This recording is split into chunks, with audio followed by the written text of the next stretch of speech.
Representantes de la Confederación de Empresarios de Comercio de Aragón, del Gobierno autonómico, responsables de Coembes y miembros de la Confederación Española de Comercio han mantenido este lunes un almuerzo de trabajo en Zaragoza.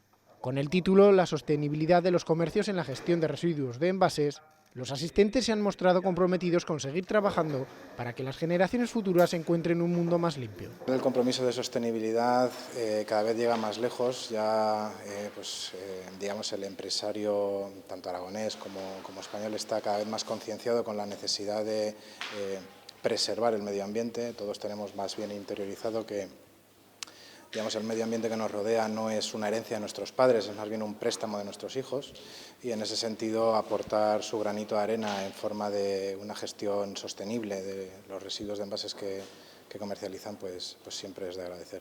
Consideramos que hay que estar ahí colaborando con la administración, colaborando con las organizaciones privadas, para ayudar a mantener esta estabilidad y que el medio ambiente se consiga mantener con unos parámetros que nos permitan, no a nosotros, sino a las generaciones venideras, puedan tener un mundo más natural. De cara sobre todo al escenario que tenemos, al marco 2020, con los objetivos de reciclaje tan exigentes de reducir, alcanzar el 50% de reciclaje de estos residuos, es fundamental que se impliquen tanto por la cantidad como por la optimización de la gestión medioambiental. Además, el reciclaje se coloca como una característica diferencial que puede ayudar a los comercios a ser más atractivos para el consumidor. Que una buena gestión de los residuos puede, sin duda alguna, hacer que muchos consumidores apuesten por su comercio.